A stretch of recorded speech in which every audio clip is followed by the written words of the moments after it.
போதைப் பொருட்களற்ற சமூகத்தை உருவாக்க அடியெடுத்து வைப்போம். Be a part of the movement for a drug-free society. Essendon Marathon. Register now. GT Holidays, South India's #1 travel brand. You know you are special when you're with GT Holidays. நேயர்களுக்கு வணக்கம். இப்பொழுது ஈரோடு இடைத்தேர்தல் களத்தில் இந்த தேர்தலை முன்னின்று பொறுப்பாளராக இருந்து நடத்துகிற திராவிட முன்னேற்ற கழகத்தினுடைய வேட்பாளருக்கு முன்னணியில் செயல்படுகிற அமைச்சர் முத்துசாமி அண்ணன் உடன் இருக்கிறார். அவரிடம் சில கேள்விகளை கேட்கிறோம். அந்த இடைத்தேர்தல் களம் என்பது 2026 பொது தேர்தலுக்கு முன்னால் நடக்கிற ஒரு மிக முக்கியமான தேர்தலாக கருதப்படுகிறது. இந்த தேர்தலில் உங்களுடைய வாக்கு சேகரிப்பு, மக்களுடைய எதிர்பார்ப்புகள், நீங்கள் மக்களோட பழகிற விஷயம் மட்டும். இப்போ நாங்கள் வேட்பாளர் மற்றும் எங்களுடைய நிர்வாகிகள், அப்புறம் தோழமை கட்சி தலைவர்கள், தோழமை அமைப்புகளுடைய தலைவர்கள் அத்தனை பேரும் நேரடியாக ஒவ்வொரு வார்டாக சென்று 33 வார்டிலே நாங்கள் வாக்குகள் சேகரித்திருக்கிறோம். கிழக்கு தொகுதியில் மொத்தம் 33 வார்டு தான். அந்த வார்டில் செல்கிற பொழுது பொதுமக்கள் மிகப்பெரிய அளவில் எங்களுக்கு ஆதரவாக திராவிட முன்னேற்ற கழகத்திற்கு வாக்களிப்போம், அந்த கூட்டணிக்கு தான் நாங்கள் வாக்களிப்போம் என்ற நம்பிக்கை எங்களுக்கு கொடுத்திருக்கிறார்கள். அது போகிற பொழுது அவர்கள் சொல்லுகிற கருத்துக்கள் இன்றைய முதலமைச்சர் திராவிட முன்னேற்ற கழகத்துடைய தலைவர் செய்திருக்கிற பல்வேறு திட்டங்கள், பணிகள் அவர்களுக்கு நேரடியாக ஒவ்வொரு குடும்பத்தையும் வந்து சேர்ந்திருக்கிறது என்பதை மனதிலே வைத்துத்தான் அவர்கள் இதையெல்லாம் எங்களிடத்தில் சொல்கிறார்கள். பல பேர் எங்களிடத்தில் சொல்லுகிற பொழுது கலைஞர் உரிமை தொகை எங்களுக்கு கிடைத்திருக்கிறது என்று எங்களிடத்தில் பேசினார்கள். அப்புறம் பஸ்ஸில் போகும்போது எங்களுக்கு பிரச்சனையே இல்லை என்று தாய்மார்கள் பேசினார்கள். அதே மாதிரி குழந்தைகளுக்கு சாப்பாடு, அதை பற்றியெல்லாம் பேசினார்கள். அது மட்டுமல்லாமல் உயர்கல்விக்கு போவதற்கு அவர்களுக்கு உதவித்தொகை, இப்படி ஒவ்வொரு திட்டத்தையும் எங்காவது ஒரு இடத்துல எங்களுக்கு அவர்களே பொதுமக்களை நினைவுபடுத்துகிற அளவிற்கு அந்த சூழ்நிலை அமைந்தது. எனவே தான் போகிற இடமெல்லாம் எங்களுக்கு ஒரு நம்பிக்கை ஏற்படுத்துகிற வகையில் அந்த சுற்றுப்பயணம் அமைந்திருக்கிறது. அது மட்டுமல்லாமல் எங்களுடைய கழக தோழர்கள் தொடர்ச்சியாக அவர்கள் நாடாளுமன்ற தேர்தலாக இருந்தாலும், அதற்கு முன்னாலே இடைத்தேர்தலாக இருந்தாலும், அதற்கு முன்னாலே சட்டமன்ற பொதுத் தேர்தலாக இருந்தாலும் அவர்கள் பணியாற்றி மிக நெருக்கமாக மக்களோடு அவர்கள் இருக்கிறார்கள். அதே மாதிரி தோழமை கட்சி தலைவர்களும் தோழமை கட்சி நண்பர்களும் இருக்கிற காரணத்தால் இந்த பணி எங்களுக்கு செய்வதில் கொஞ்சம் எந்த சிரமமும் இல்லாமல் மிகுந்த ஈடுபாட்டோடு அதை எங்களால் எதிர்கொள்ள முடிந்தது. அது மட்டுமல்லாமல் சில கோரிக்கைகளையும் எங்கள் இடத்துல வைத்திருக்கிறார்கள். எப்படி இருந்தாலும் ஏதாவது ஒரு இடத்துல ஒரு பிரச்சனை இருக்கத்தான் செய்யும்.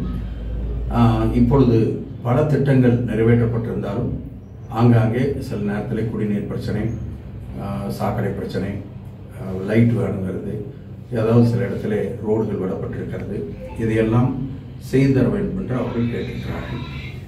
அதையெல்லாம் நாங்கள் எடுத்துக்கொண்டு வந்திருக்கிறோம். தேர்தல் நேரம் என்ற காரணத்தால் நாங்கள் அதிகாரிகளிடத்தில் பேச முடியாது. தேர்தல் முடிந்த பின்னாலே அதையெல்லாம் செய்து கொடுப்பதற்கான நடவடிக்கையை நாங்கள் எடுப்பதற்கான ஏற்பாடு செய்யப்பட்டிருக்கிறது. பெரும்பகுதியான மக்கள் அங்கே செய்த பணிகளை எங்கள் இடத்திலே காட்டிவிட்டு தான் அடுத்த பணியை பற்றி பேசுகிறார்கள். பணம் பற்றாக்குறை நம்முடைய ஈரோடு மாநகராட்சியிலே இருந்தது. காரணம், நிறைய திட்டங்களை செய்திருக்கிறார்கள். ரோடுகள்லாம் நிறைய இடத்துல வெட்டி போடப்பட்டிருந்தது. அதையெல்லாம் ஒரு சீர் செய்வதற்கான நடவடிக்கை எடுக்கப்பட்ட காரணத்தால் கொஞ்சம் பற்றாக்குறை இருந்தது. தமிழ்நாடு முதலமைச்சர் அவர்கள் இங்கே ஒரு நிகழ்ச்சிக்காக வந்திருந்த பொழுது அதில் பணம் ஒதுக்கி எங்களுக்கு ஒரு உத்தரவை கொடுத்தார்கள். அது இப்பொழுது பயன்பாட்டிற்கு நடைமுறைக்கு வர இருக்கிறது. அதே போல் பல பெரிய திட்டங்களையும் தலைவர் சொல்லியிருக்கிறார். அதெல்லாம் மக்களை நேரடியாக போய் சென்று அடைந்திருக்கிறது. அவர்களுக்கு அதை பற்றி புரிகிறது. அதே போல் நம்முடைய துணை முதலமைச்சர் அவர்கள் வந்திருந்த பொழுது அவர் நிறைய திட்டங்களை சொன்னார்கள். நலத்திட்ட உதவிகள் ஒரே மேடையில் ஒரு 13,000 பேருக்கு அவர்கள் கொடுத்தார்கள். அதே போல் முதலமைச்சர் அவர்கள் வந்த பொழுது ஏறத்தாழ 50,088 பேருக்கு நேரடியாக ஒரே மேடையிலே ஒரே நிகழ்ச்சியில் அதையெல்லாம் கொடுத்து விட்டு போனார்கள். இதுவெல்லாம் அந்த மக்களை சென்று அடைந்திருக்கிறது. அதுதான் எங்களுக்கு மிகப்பெரிய ஒரு நம்பிக்கையும் வரவேற்பையும் ஏற்படுத்தி இருக்கிறது. எங்களை பொறுத்தவரையும் மாண்பு முதலமைச்சர் அவர்கள் சொன்னது, நீங்கள் வாக்கு கேட்க வேண்டும் என்ற அந்த நோக்கம் மட்டும் இல்லாமல் இந்த நேரத்தை பயன்படுத்தி கொண்டு மக்களை சந்தித்து அவர்கள் சொல்லுகிற பிரச்சனைகளை எதிர்காலத்திலே செய்வதற்கான ஒரு நடவடிக்கை எடுங்கள், வேறு என்ன குறைபாடு இருக்கிறது என்பதை நேரடியாக பார்ப்பதற்கு இது வாய்ப்பாக பயன்படுத்துங்கள் என்று சொன்னார்கள். அந்த வகையிலே இப்பொழுது நாங்கள் சென்று சந்தித்துக் கொண்டிருக்கிறோம். எல்லா இடத்திலையும் வேட்பாளரை மிகப்பெரிய அளவிலே அவர்கள், ஏன்னா ஏற்கனவே அவருக்கு இங்கே அறிமுகம் இருக்கிற காரணத்தால் மிக சிறப்பாக போய்கொண்டிருக்கிறது.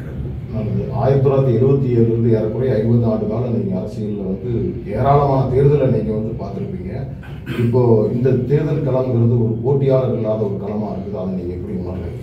இல்லை, அதாவது போட்டியாளர் இல்லைன்னு நம்ம சொல்கிறது அவ்வளவு சரியாக இருக்காது. ஒரு கட்சி நிற்கிறது, எனவே போட்டியாளர் இல்லை என்று நாங்கள் அலட்சியமாக எடுத்துக்கொள்ள முடியாது. இந்த தேர்தலும் மற்ற தேர்தலை போல நாங்கள் மிக எச்சரிக்கையாக கவனமாக பார்க்க வேண்டிய தேர்தல் தான்.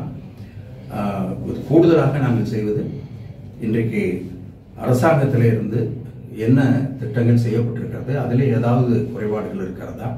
உதாரணத்திற்கு சொல்ல வேண்டும் என்று சொன்னால், கலைஞர் உரிமை தொகை ஏறத்தாழ 1,60,00,000 பேர் மனு செய்திருந்தார்கள்.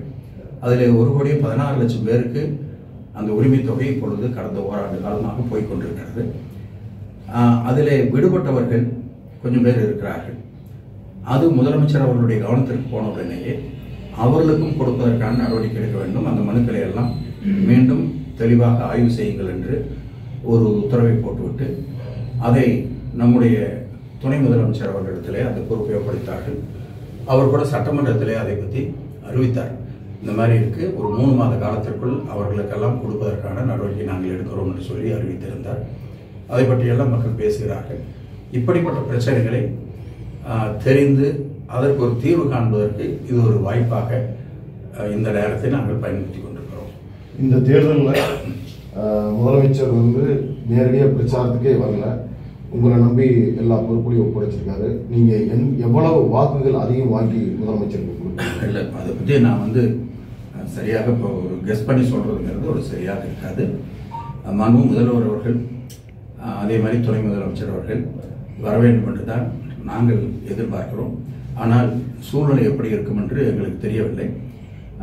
இருந்தாலும் அவர்கள் செய்திருக்கிற திட்டங்கள் மக்களை அடைந்திருக்கிறது, அதுவே எங்களுக்கு பெரிய வாய்ப்பாக இருக்கிறது. நல்ல ஓட்டு வித்தியாசத்திலே இந்த மக்களை வெற்றி பெற வைப்பார்கள் என்று நாங்கள் நம்புகிறோம். இறுதியாக ஒரே கேள்வி, இந்த போட்டியில் இருக்கிற நாம் தமிழர் கட்சி திராவிட இயக்கத்தினுடைய ஆணி வேறையே அசைக்கிற மாதிரி அவங்களுடைய பிரச்சாரம் ரொம்ப கேவலமாக அருவருப்பான வகையில் போயிட்டு இருக்கு. அதுக்கான பதில் உங்கள் கட்சியிலேயோ அல்லது வேற எந்த ஒரு வலிமையான கருத்தாக எடுத்து வைக்கிற அளவுக்கு ஏன் அந்த தேர்தலில் நீங்கள் சொல்லலை? பொதுமக்களுக்கு எல்லா உண்மையும் தெரியும். நாங்கள் என்ன பேசினாலும் வேறு யார் என்ன பேசினாலும் எது உண்மை, எது சரி, எது சரியில்லை என்பதை பொதுமக்கள் கண்டிப்பாக உணர்ந்திருக்கிறார்கள். யாரும் உணராமல் இல்லை. தேர்தல் நேரத்திலே நாங்கள் மக்களை சந்திப்பது மட்டும்தான் எங்களுடைய வேலையாக நாங்கள் வைத்திருக்கிறோம். எனவே இந்த நேரத்திலே அதற்கு பதில் சொல்லுவதோ அது ஒரு போட்டியாக பேசிக் கொண்டிருப்பதோ சரியாக இருக்காது. அவர் ஒரு வேட்பாளரை நிறுத்தி இருக்கிறார், எனவே அவருடைய கருத்தை அவர் வெளிப்படுத்துகிறார். அதை பற்றி ஏதாவது நாங்கள் சொல்ல வேண்டும் என்று சொன்னால் தேர்தலுக்கு பின்னாலே அதை பற்றிய விவாதம் கண்டிப்பாக இருக்கும். மிக்க நன்றிங்கண்ணா, உங்க நேரத்துக்கு ஒதுக்கி எங்களுக்கு பற்றி கொடுத்துருவாங்க. நக்கீரன் டிவிக்கு சப்ஸ்கிரைப் செய்யுங்கள். உங்கள் ஆதரவே எங்கள் பலம். ஆசிரியர்களுக்கு நண்பனாகவும் மாணவர்களுக்கு ஆசானாகவும் திகழும் தேர்வு வழிகாட்டி. ஒவ்வொரு பாடத்திற்கும் அனுபவமிக்க ஆசிரியர்களின் துல்லியமான தெளிவான விடைகள். CNC இருக்கு, தேர்வு பயம் எதற்கு? இது தீரன் பப்ளிஷிங் ஹவுஸ் விற்பனை வெளியீடு.